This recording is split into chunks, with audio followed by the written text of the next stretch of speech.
Essa semana eu fiz uma pergunta a um colaborador aqui da minha equipe que se eu informasse a ele que eu tenho um plano de saúde para mim e para a minha família, qual o tipo de plano que eu teria? E a resposta dele é que seria um plano familiar. Mas será que essa resposta está correta? Não necessariamente esse plano será familiar propriamente dito, mas antes de responder de forma bem específica a pergunta que eu fiz para ele, segue aqui a nossa página e também curte o nosso vídeo para que essa informação possa chegar às pessoas que realmente estão precisando. Embora num primeiro momento pareça que a resposta do meu colaborador esteja correta, quando eu contrato um plano de saúde para mim e para minha família, pode não ser na prática um plano familiar.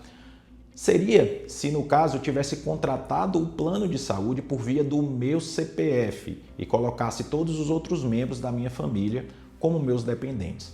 Na prática não é isso que acontece. Quando você procura a seguradora do plano de saúde para fazer um contrato para você e para sua família, se ele for te oferecer um plano familiar, esse plano vai ser muito caro e depois eu te explico o motivo.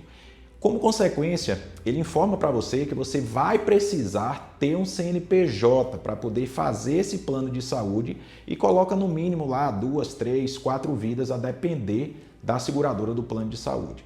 O fato dele colocar essas poucas vidas num contrato por plano empresarial deixa muito claro que ele está querendo fazer um plano familiar, mas fazendo esse plano por via de um CNPJ, a regra em relação aos reajustes muda completamente, porque os planos de saúde eles são reajustados pelo CPF, mas nos contratos em que são familiares ou individuais. Quando o contrato ele é feito por via do CNPJ, esses reajustes eles não obedecem ao que a ANS determina todos os anos. O que acontece na prática é que quando você vai fazer um plano de saúde para você e seus familiares, os prepostos ou mesmo o plano de saúde, ele não informa para você que existe a possibilidade de você fazer um plano familiar.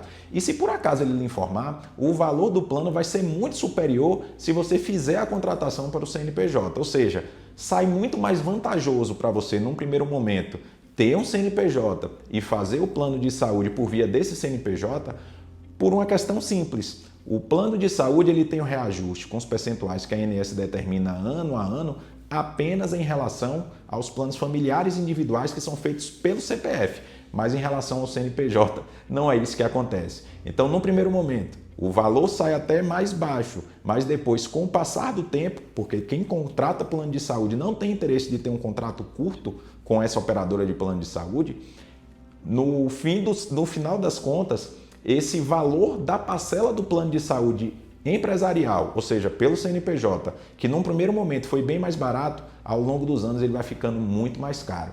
Mas o que é que a operadora faz? Ele coloca os planos individuais, que são feitos pelo CPF e não pelo CNPJ, com um valor inicial muito mais caro. E você, nesse momento, entende que o valor no CNPJ, que o plano no CNPJ, ele vai ser muito mais vantajoso para você.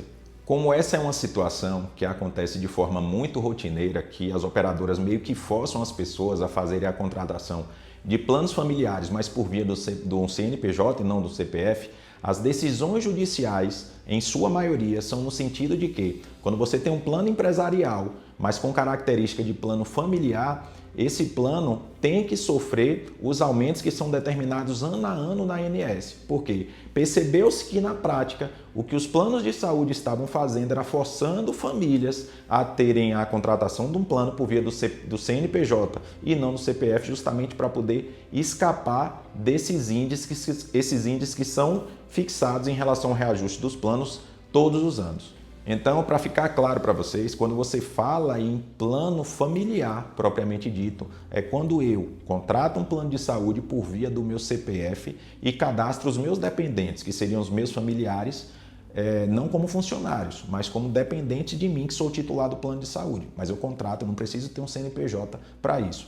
Quando eu tenho um contrato que é feito com CNPJ, mas eu coloco apenas os meus familiares, a doutrina e a jurisprudência têm entendido que esses planos são chamados de falsos planos familiares, ou seja, você foi meio que compelido a ter um CNPJ, mas que na prática você queria ter um plano apenas para a sua família. Deu para entender aí a diferença entre um e outro? Então, compartilhe esse vídeo, curte as nossas publicações e tenham acesso ao nosso canal, que sempre a gente está tendo atualização de conteúdos relacionados a reajuste de planos de saúde.